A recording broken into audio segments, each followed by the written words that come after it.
ఇప్పుడు కొత్తగూడెం కార్పొరేషన్ దగ్గరకు వచ్చినప్పుడు మీరు బీఆర్ఎస్ పార్టీ మద్దతు అడిగారా? వాళ్ళే మద్దతు ఇస్తామని చెప్పి వాళ్ళు వచ్చిరా? 8 సీట్లు ఏమో మీకు మద్దతు ఇచ్చినట్టుంది. అయితే బీఆర్ఎస్ పార్టీ వాళ్ళే కేటీఆర్ గారే డైరెక్ట్ మా పార్టీ రాష్ట్ర సెక్రటరీ గారికి ఫోన్ చేయడం జరిగింది. మీకు మేము మద్దతు ఇస్తాం. మీరు అడగలేదు? మేము అడగలేదు. ఓకే. వాళ్ళంతలో వాళ్ళే సరే కాంగ్రెస్ మీకు సపోర్ట్ లేదు కదా అంటే మీరు విడిగా పోటీ చేసుకోరు కనుక మేము సపోర్ట్ చేస్తామని చెప్పడం. శత్రువుకి శత్రువు మిత్రుడు అన్నట్టు. అయితే సరే మా పార్టీ ఆలోచన చేసినాం. ఆల్ ఇండియా స్థాయిలో ఇండియా కూటమిలో మేము ఉన్నాం కమ్యూనిస్ట్ పార్టీ. సరే కాంగ్రెస్ పార్టీతో ప్రయత్నం చేద్దాం. వారు సరే విడివిడిగా పోటీ చేసినాం. సరే మేయర్గా తొలి అవకాశం మాకు ఇస్తే ఓకే, లేనప్పుడు తర్వాత ఆలోచిద్దాం అనేటువంటి అభిప్రాయంతో ఉన్నాం. సరే మనకు ముఖ్యంగా ముఖ్యమంత్రి గారు కూడా చొరవ తీసుకోవడం, సరే వాళ్ళ పార్టీ ఆల్ ఇండియా పార్టీ కూడా చొరవ తీసుకొని దీన్ని సిపిఐ పార్టీకే ఇవ్వాలనే నిర్ణయం చేయడంతో ఆ యొక్క అలవెన్స్ మళ్ళీ కుదిరింది.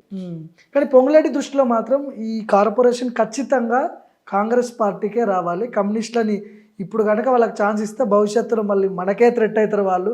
అసలే ఇది ఖమ్మం అనేది కొంత లెఫ్ట్ భావజాలం కలిగినటువంటి జిల్లా అని చెప్పి పొంగులేటి మనసులో ఉంది. ఇక ఇప్పుడు తప్పని పరిస్థితుల్లో మీకు కార్పొరేషన్ వచ్చింది, కానీ అంత సాధ్యంగా మిమ్మల్ని గెలవనిచ్చేటోళ్ళు కాదు కదా. కరెక్ట్, వాస్తవం అది. అయితే పొంగులేటికి ఏంటంటే కమ్యూనిస్టులు బలహీనలు, ఈ శాసనసభ కూడా మేమే వాళ్ళని సపోర్ట్ చేసినాం కాబట్టి వాళ్ళు ఏమాత్రం వచ్చినా కూడా మళ్ళీ రేపు నిలబడతారు కదా. అంటే చాలా పార్టీలకు అదే భయం ఉంటుంది కమ్యూనిస్టులు. అవును. ఒక్క పొంగులేటి శ్రీనివాసరెడ్డే కాదు, చాలా మంది శాసనసభ్యులకి ఏంటంటే ఇంకొకరు ఉండకూడదు, మేమే ఉండాలి, మేము చెప్పిన మా పార్టీ ఉండాలి, మేము చెప్పిన వాళ్ళే ఉండాలనే అభిప్రాయంతో ఉంది. అది బహుశా నల్లగొండ జిల్లాలో ఉంది, ఖమ్మం జిల్లాలో ఉంది, ఇతర జిల్లాల అది వరంగల్ కావచ్చు, ప్లస్ ఆదిలాబాద్ జిల్లా ఉండొచ్చు. కొద్దిగా ఇంకా పొంగులేటి శ్రీనివాసరెడ్డికి ఎక్కువ ఉంది. కొత్తగూడెం అంటే నాది, ఖమ్మం జిల్లాలో ఒక 2-3 నియోజకవర్గాలు నావి. ఇప్పుడు నల్లగొండ జిల్లాలో కూడా కొంతమంది అట్లా అనుకోండి, ఈ నియోజకవర్గాలు మాయా అనుకోండి, ఇంకోళ్ళు ఉండొద్దు అనేటువంటి అభిప్రాయం ఉంటుంది.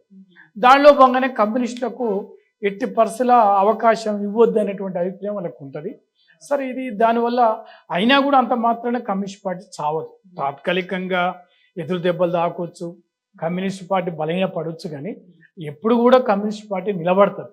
ప్రజల తరపున కొట్లాడే పార్టీ కనుక తప్పకుండా ప్రజలు ఏదో సందర్భంగా కమ్యూనిస్ట్ పార్టీకి నిలబెడతారు. కానీ మీ పార్టీలలో యువతరానికి ఎందుకు మీరు ఎంకరేజ్ చేయరు? మీ ప్రెస్ మీట్లలో కూడా మోస్ట్లీ అంటే ఎక్కువ ఎవరు కూడా యువ నాయకులు కనపడరు.